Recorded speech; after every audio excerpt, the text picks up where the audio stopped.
अभी मुझे लगता है गठबंधन के भीतर चर्चा करने से पहले अगर सार्वजनिक मंच पे इसकी चर्चा करूं तो गठबंधन की मर्यादा के खिलाफ होगा। एनडीए में जेडीयू द्वारा मांग बार बार बिहार के स्पेशल स्टेटस की हो रही है, आप भी इसका पूरी तरह से समर्थन करते हैं कि मिलना चाहिए? बीजेपी को इस बात का थोड़ा ध्यान रखना चाहिए, प्रधानमंत्री थोड़ा सोचें और बिहार को स्पेशल स्टेटस दें, क्योंकि ये मांग मुख्य तौर पर जेडीयू की है। नहीं, बिल्कुल, देखिए हम लोग भी इस बात का समर्थन करते हैं, but we need to be practical also and we need to understand कि क्या प्रावधान है, किस दायरे के तहत आपको ये स्पेशल स्टेटस आपको मिल सकता है, विशेष राज्य का दर्जा मिल सकता है। नहीं, मैंने हमेशा कहा कि नीति आयोग में अभी कई प्रावधानों को रिविज़िट करने की ज़रूरत है अगर हम लोग ये चाहते हैं। ऐसे में फ़िलहाल मुझे लगता है जो इमीडिएटली हम लोग अचीव कर सकते हैं उस पर हम लोग को फोकस करना चाहिए। स्पेशल पैकेजेस की हम लोग को डिमांड करनी चाहिए, सेक्टर स्पेसिफिक पैकेजेस की हम लोग को डिमांड करनी चाहिए, जो हम लोग कर भी रहे हैं और आने वाले in due course of time हम लोग और मजबूती से हम लोग इसको रखेंगे भी, ताकि उससे सिर्फ स्पेशल स्टेटस की मांग करते रहने से हम लोग सिर्फ समय बीतता जा रहा है। ऐसे में तुरंत लाभ के लिए, क्योंकि डबल इंजन की सरकार है और ये सबसे सुनहरा मौका है। मैं मानता हूँ बिहार की सबसे बड़ी विडंबना रही है कि हमेशा विरोधाभास की सरकारें बिहार ने देखी हैं। जब केंद्र में यूपीए की सरकार थी तो बिहार में एनडीए की सरकार थी, जब केंद्र में एनडीए की सरकार बन गई तो बिहार में महागठबंधन की सरकार आ गई। तो लगभग 27-28 साल ऐसे महत्वपूर्ण रहे जहाँ पे सिर्फ विरोधाभास की सरकारें रही, ना केंद्र ने राज्य की मदद की, ना राज्य को केंद्र की नीतियों का लाभ हो पाया। ऐसे में आज डबल इंजन की सरकार है, मुझे लगता है we should make the best of it और एक प्रैक्टिकल अप्रोच के साथ हम लोग को बढ़ना चाहिए। स्पेशल पैकेजेस हम लोग को डिमांड करने चाहिए, हम लोग कर भी रहे हैं और उसका लाभ तुरंत तत्काल प्रभाव से जनता को नहीं। शराबबंदी का आप खुलकर विरोध करते आए हैं, हमने देखा है, इस बार भी क्या आपका स्टैंड वही है, उसी स्टैंड पर आप नहीं, मैंने विरोध कभी नहीं किया शराबबंदी का। मैं पक्षधर रहा हूँ शराबबंदी का, बट साथ ही में मैंने हमेशा इस बात की बात कही कि चीज़ों को कानून बनाकर सीधा इम्प्लीमेंट कर देने से नहीं होगा, आपको अवेयरनेस भी क्रिएट करनी होगी। हम लोग को ये समझना होगा, मानना होगा कि कुछ लोग एल्कोहलिक होते हैं, पीरियड, बात खत्म, वो हैं भाई, वो आदी हैं, उनको लत लगी हुई है, उनके रिहैब की क्या क्या व्यवस्था है। ऐसे लोग जो कि संभवतः एल्कोहलिक हो सकते हैं, उनके अवेयरनेस हम लोग को उनको करनी चाहिए, उनको बताना चाहिए कि भाई इसके क्या क्या हानिकारक प्रभाव हो सकते हैं, उदाहरण उनके सामने रखने चाहिए कि ज़िंदगियां कैसे बर्बाद होती हैं नशे की लत को लेकर। तो ऐसे में अवेयरनेस ड्राइव का मैं ज़्यादा पक्षधर हूँ। इवन जनसंख्या में भी अवेयरनेस के माध्यम से, कल को हम सीधा कानून ले आए कि भाई एक बच्चे से ज़्यादा तुम पैदा ही नहीं कर सकते, कतई नहीं, वो नहीं होगा। बट लोगों को आपको जागरूक करना होगा कि भाई छोटा परिवार सुखी परिवार क्यों, कहने के लिए ही नहीं, कैसे हो सकता है ये सारी चीज़ें। एंड ख़ास तौर पर rural section of the society, uneducated section of the society, उनमें इन तमाम बातों को लेकर जागरूकता ज़्यादा फैलाने की ज़रूरत है। बिल्कुल। और एक सवाल मेरा ये भी होगा, आप खुद को प्रधानमंत्री नरेंद्र मोदी का हनुमान बताते, जैसा इंट्रो में इन्होंने बोला था, ये रिश्ता, ये संबंध आखिर कब इतना मजबूत हो गया? मुझे भी नहीं पता चला कि कब इतना मजबूत हो गया। आई थिंक मेरे प्रधानमंत्री जी और मेरी, हम दोनों की एक लाइकनेस टूवर्ड्स ईच अदर शुरू से रही है। जब हम लोग की पार्टी और मेरे नेता पिता आदरणीय रामविलास पासवान जी यूपीए में भी थे, मैं तब भी I was always pro Modi and उस वक्त भी मैं ये प्रयास मैं ही कर रहा था कि हम लोग का अलायंस एनडीए के साथ होना चाहिए। उस वक्त एक मेजर रेजिस्टेंस पापा की भी तरफ से था, मेरी पार्टी की भी तरफ से था। लोग नहीं चाहते थे कि हम लोग एनडीए का हिस्सा बने। मैं 2013 के आसपास की बात कर रहा हूँ। बट 2014 में फिर finally being the chairman of the parliamentary board मैंने फैसला लिया कि हम लोग को एनडीए के साथ हम लोग को जाना चाहिए। प्रधानमंत्री, उस वक्त भी मैं प्रधानमंत्री जी की नीतियों से, उनके भाषणों से, उनकी सोच से मैं काफ़ी प्रभावित था। और मुझे लगता है मेरे प्रधानमंत्री इस बात से प्रभावित थे कि जो असंभव था रामविलास पासवान जी को इस तरफ लेकर आना, वो मैंने कर दिखाया था। तो मुझे लगता है शायद वो उस बात से प्रभावित थे। But I think over the years ये डेवलप हुआ और ख़ासतौर पर रिश्ता और ज़्यादा गहराया तब जब मेरे पिता बीमार थे, वो अस्पताल में थे।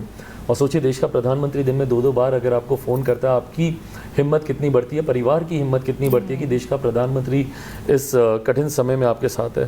सो I think over the years ये रिश्ता और ज़्यादा गहरा हुआ, मजबूत हुआ। अच्छा, अगर बिहार की बात करें, 2024 के बाद 25 में अब विधानसभा चुनाव होगा, वहाँ एनडीए अगर जीत दर्ज करती है तो आपकी पार्टी की, एलजेपी-आर की, क्या मुख्य तौर पर भूमिका हो सकती है? हमारी भूमिका वही जिस विजन का मैंने जिक्र किया, बिहार फर्स्ट, बिहारी फर्स्ट को धरातल पर उतारने के लिए हम लोग को एक मजबूत प्लेटफॉर्म हम लोग को मिलेगा। और सरकार विकास की योजनाओं को और गरीब कल्याण की योजनाओं को मजबूती से धरातल पर उतारे, उसके लिए पूरी ईमानदार भूमिका में हम लोग रहेंगे। मुख्यमंत्री चेहरा कौन हो ये सकता है? सारी चीज़ें अभी चर्चा का विषय ही नहीं है। मतलब अभी तो मतलब सरकार, अभी तो चुनाव हुए नहीं, सरकार आई नहीं कि पहले ही सब पद बंटने लग जाए। जैसा मैंने कहा कि मुख्यमंत्री का पद बिहार में फ़िलहाल बिल्कुल खाली नहीं है। मेरे मुख्यमंत्री, मौजूदा मुख्यमंत्री, उन्हीं के चेहरे पर हम लोग चुनाव लड़ेंगे, वही मुख्यमंत्री का चेहरा होंगे। बट हाँ, सरकार में एक सहयोगी की भूमिका में लोक जनशक्ति पार्टी रामविलास ज़रूर रहेगी, एक मजबूत सहयोगी की भूमिका निभाएगी। चाचा के पास कुछ गुंजाइश है, उनकी तरफ से दरवाज़ा खटखटाया जा रहा है क्या? कभी संबंध बेहतर हो सकते हैं? I don't think so.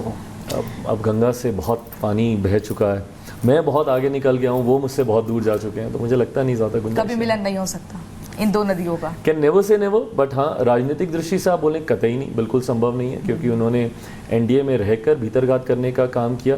ऐसे में एनडीए का वो हिस्सा कभी नहीं हो सकते हैं।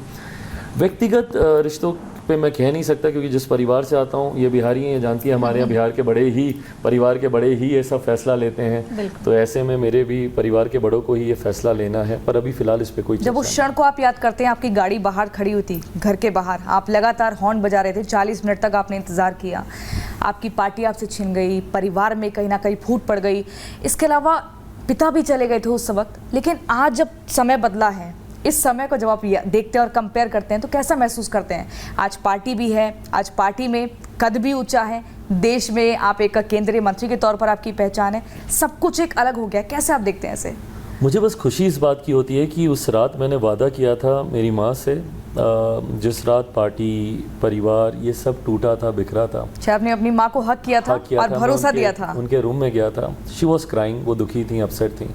मैं गया, मैंने उनको हक किया और मैंने उनसे कहा कि मुझे नहीं पता कैसे, बट मैं आपसे वादा करता हूँ, बस मुझे थोड़ा समय देना, एक एक चीज़ जो आपने खोई है मैं आपको सब वापस लौटा कर दूंगा। कट टू, जिस दिन मैंने शपथ ली, उस रात वो मेरे रूम में आई, उन्होंने मुझे हक किया और उन्होंने मुझे कहा कि तूने अपना हर वादा पूरा कर दिया। सो मेरे लिए इससे बड़ी खुशी की बात और कुछ नहीं। और इसी से जुड़ा एक मेरा सवाल ये भी होगा, क्योंकि देखिए अगर लोकसभा चुनाव की अगर हम बात करें, आखिरी सवाल होगा मेरा ये, लोकसभा चुनाव के पहले चिराग पासवान सियासी फ्रेम से काफ़ी दूर थे, लेकिन चुनाव जीतने के बाद जिस तरीके से पार्टी की मजबूती और चिराग पासवान ने जिस तरीके से, अगर कमबैक कहीं गलत नहीं होगा, वो किया है, उसकी चर्चाएं हर तरफ हो रही है। साथ ही साथ आपकी जीत के बाद चर्चा इस बात की भी हो रही है कि आखिर चिराग पासवान शादी कब करेंगे। अच्छा, सोशल मीडिया पे हैशटैग नेशनल क्रश चल रहा है, काफ़ी वायरल हो रहा है नेशनल क्रश, ये आप बात जानते हैं? तो सोशल मीडिया पे मैं भी हूँ तो जानता ही आपने हूँ। ये कहा कि मैं भी बिहारी हूँ, आपने भी कहा कि हर फैसले जो है बड़े लेते हैं फैमिली के, तो क्या इस डिसीजन में आपका फैसला होगा या आपकी फैमिली का होगा? किसी का फैसला नहीं होगा, क्योंकि इस डिसीजन पे कोई चर्चा ही नहीं हो रही है। अभी मेरी प्राथमिकताएं बहुत अलग हैं। अभी आगे विधानसभा के चुनाव हैं, अगर मैं व्यक्तिगत जीवन में ही उलझ के रह गया, कई जीवन होते ही नहीं हैं व्यक्तिगत समर्पण के लिए, वो होते ही सार्वजनिक समर्पण के लिए, और मुझे लगता है मेरा जीवन उनमें से है, जहां मेरा पूरा जीवन बिहारियों के लिए, देश की भी जिम्मेदारी प्रधानमंत्री जी ने दी है, तो वो भी गलत होगा अगर मैं उनको संबोधित ना करूं। एज अ कैबिनेट मिनिस्टर देशवासियों के प्रति भी है वो जिम्मेदारी, बट हाँ, जो भी है वो सब सिर्फ और सिर्फ देश के लिए है, व्यक्तिगत प्राथमिकताएं नहीं रही हैं।